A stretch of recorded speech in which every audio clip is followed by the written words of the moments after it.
Okay, third time's a charm, I'm sure. Hello everyone and welcome back to the channel, Godless Recovery. My name's Aaron and I'm still an alcoholic. So I've tried to put this together a few times by this point, and each time I'm very dissatisfied with the result. Strange how you can talk about different abstract issues fairly easily, but when talking about yourself it can become rather challenging. For this video, I wanted to touch on the question of alcoholism and how I personally came to terms with the fact that I could not handle my drinking on my own. Although every person who has a drinking problem has a different story, I feel that if you're questioning whether or not your drinking has gotten out of control, or whatever habit you have is becoming a problem in your life, hearing other people's stories on how far it went for them can sometimes be a good indicator on what you need to do in your own personal life. Now, I don't want to go into too many of the gory details because a lot of this doesn't really matter in the context of this particular subject, but I do think that it's important to explain what I mean when I say that I'm incapable of drinking like a normal person, and why I found it necessary to get the help that I did through something like the 12-step program, in spite of the many shortcomings that I was very well aware of within that program.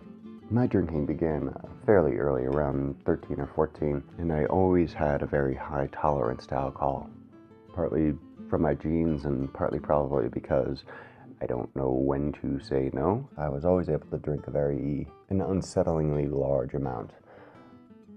As with most alcoholics, the problem got progressively worse and worse over time. Due to my high tolerance, though, the main problems I started to see were with my social drinking rather than my ability to consume alcohol. Very early on, I realized that drinking the way that I like to drink around other people tends to be rather disconcerting to other people. So for the most part, I tended to drink on my own. By the time that I was first put into rehab, my drinking had gotten to the point where I could go on a binge for 5 to 7 days and drink 2 handles each of those days, with very little food or water in between. To give you an idea, that 2 handles is about 3.5 liters of hard alcohol, so right around 70 shots. So in a given week, I'd drink anywhere from, or in a given binge, I would drink anywhere from 350 to 490, maybe a little more, shots during that time. So obviously, once I first went into rehab after years of this kind of behavior, my body was no longer in very good shape, particularly my liver. And after that first stint inside of the program, I was able to stay sober for just a little bit over a year before I relapsed again. And for me, that was a particularly positive accomplishment. From the outset of my drinking, I had always been a binge drinker, so I rarely drank on a daily basis. Essentially, I never drank on a daily basis. It was more a matter of once I started drinking, I had a plan to not stop until I absolutely had to. And usually that stopping point was a trip to the hospital or simply a blackout and unconsciousness long enough that when I woke up again, my ability to keep on drinking was no longer available to me. Now, after that first stint in rehab, I did very well for a while, but once I did slip up again and start drinking, it was strange because by that point, apparently my body was no longer able to tolerate that much alcohol. And I'd still get ridiculously drunk when I would do something like that, when I'd fall off the wagon, so to speak. But it was rarely to the same level of intoxication as I was getting before, but it was never the same amount of alcohol as I was able to drink back in my quote-unquote prime. But simply because the amount of alcohol that I was drinking had decreased does not mean that the problem had gotten any better. Now, to step back a ways and address the subject a little bit more abstractly, when I say that I'm an alcoholic, I think it's important to disambiguate that from, say, being a heavy drinker or being alcohol dependent or in some other way addicted to alcohol to a certain extent. like any other type of intoxicating substance, one can develop an addiction or a dependence on alcohol, and that doesn't necessarily mean that you're an alcoholic.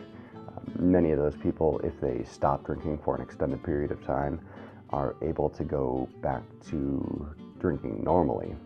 Essentially, the cycle of addiction that they were dealing with has, for the most part, passed, and when they drink, they are no longer trying to drink to the extent that they were prior to that, nor are they drinking for the explicit purpose of getting as drunk as possible. There are also people who drink on a very regular basis and are always able to control their alcohol consumption. There can be some argument as to whether or not a person like that is an alcoholic, but quite frankly, I don't care. My general view is that if something's not interfering with your life, then it's not my place to judge what you're doing or not doing to yourself. For me, on the other hand, the drinking had gotten to the point where it was absolutely going to kill me. And to illustrate that, I think that going to the last time that I drank is a good place to be able to kind of give you some context. During that event, right around the holidays, I had started drinking a few days before Christmas, and it escalated from there. After that, a lot of stuff apparently happened that got me back to my mom's house so that I could hopefully take part in Christmas with the rest of my family if I was able to sober up. I don't remember any of that. The next thing that I do remember was waking up, I guess, 3 a.m., not Christmas Day, but the day after Christmas, so to speak.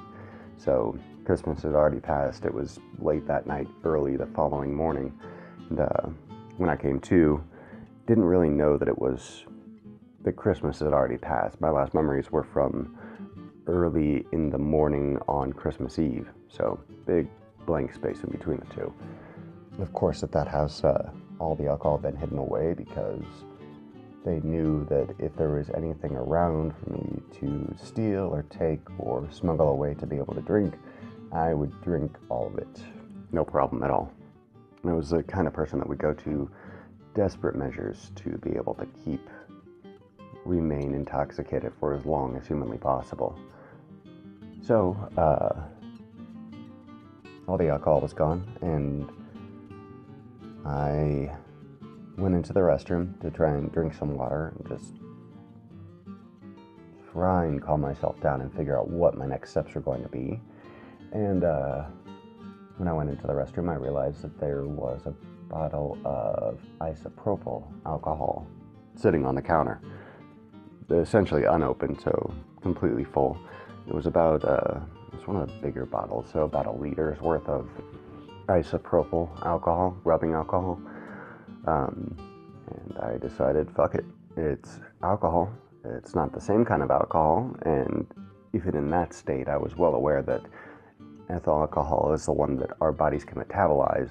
Anything besides that, if you drink it, it simply stays in your system until you're able to urinate it out.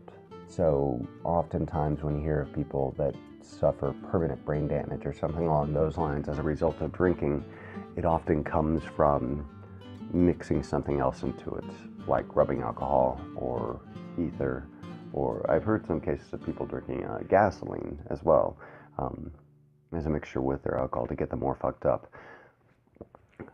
Many of those cases end up with a person going blind, and the other more terrifying thing that can happen is colloquially known as a wet brain, which is a form of hydrocephaly where the alcohol crosses the blood-brain barrier and stays actually inside of your brain. And once you get to that point, the alcohol doesn't go away. Cognitively, if afflicted by a wet brain, you essentially are stuck drunk for the rest of your life. I'll post some links into here to give you a good idea of what that can do to a person. But I remember some of the most... so I knew full well how much damage something like this could do to me, and I didn't care. At that point, I didn't care about anything other than making sure that my intoxication kept going forward.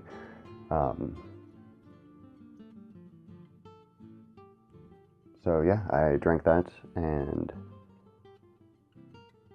don't remember anything for another 10 or 11 hours, roughly.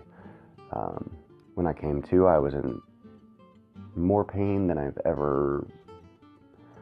was in more pain than I can recall ever feeling prior to that, and worse than any hangover I had ever had, anything along those lines. 24 or 48 hours after that, I was finally checked into rehab, and that was the last time that I ended up drinking. But I feel that it's important to contextualize where I was at. First off, to kind of explain what I mean when I say that a person's an alcoholic as opposed to a person that simply has a drinking problem or a person who might be addicted to alcohol for a period of time. I could stop for months and not touch a drop, but as soon as I start drinking again, the switch goes off in the brain, so to speak, and I'm not able to stop drinking until my body forces me to stop drinking. So I'm not trying to say that if you're not at that point, you're not an alcoholic, or that you need to reach that kind of a bottom to truly be an alcoholic. It's kind of a no true Scotsman fallacy that I don't think is very productive. Whatever point you reach where you realize that you cannot control drinking anymore, that's a point when you need to start considering options on how to get help and to get the help that you need. Now, I said all that because I do believe that it's important to understand how desperate I was to find an answer. I'd gone to rehab twice. The second time is the one that's kept me sober for this long. And the first time, I was in such a bad space physically and emotionally that I was incredibly desperate as well. Now, I personally have never been a religious person. I was raised by parents who were both raised Catholic, and they were very secular in terms of any type of spiritual ritualism. My mom, I know, believes in God, but hasn't really been a part of any church for longer than my entire adult life. And my father has never been religious. I'm not even sure what his view is on a God or anything like that. Additionally, my grandfather, my father's father, was a severe alcoholic for many, many years.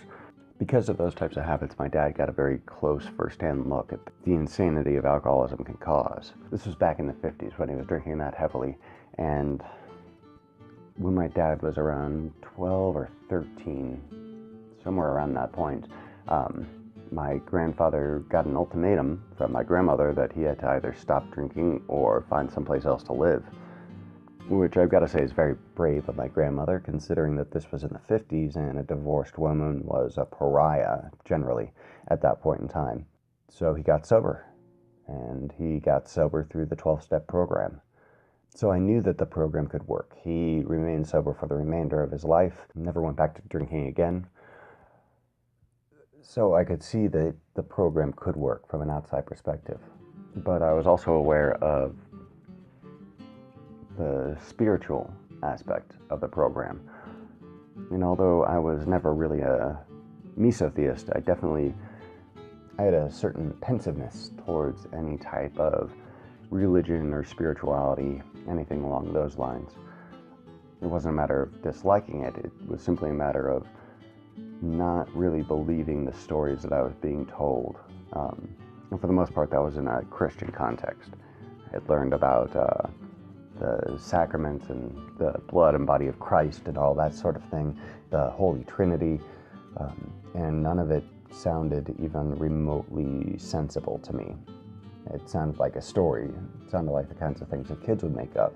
Basically everything from Noah's flood to transubstantiation all sounded really absurd to me, and it made me aware that even if I somehow came to believe in a God of some form or another, I was incredibly doubtful that it would be anything along the lines of the gods that I had been told existed up until that point. But once I first went into rehab, I was desperate and willing to try anything that I thought might have the potential of working. The first time that I went into rehab, I revealed a lot about abuse that had happened to me. It was stuff that my parents, my friends, nobody around me knew about. It was something that I kept entirely to myself, and for the most part, repressed for the 10 years between when that shit happened and when I first went into rehab. So I was willing to open up about and discuss issues that I had no desire, interest, or even really willingness to talk about, simply because I was willing to do anything I could to find a way out of the cycle that I was in. And that included finding some sort of a higher power or God. I've always been fascinated by theology and the philosophy of the idea of a soul, the idea of a God or Godhead, whatever you might want to call it. So that wasn't something that I had any opposition to. However, through all my searches, I've never found any type of God that I held any particular belief in as anything more than a metaphor or an allegory. But when I went into rehab, I decided to just try and be as open as possible. Whatever spiritual woo was tossed my direction, I tried not to think of it as woo and attempted to try and incorporate what they said helped them into my own life and see if it could help me as well. Now, mind you, that was after my first stint in rehab and my first cycle of being able to find sobriety for an extended period of time.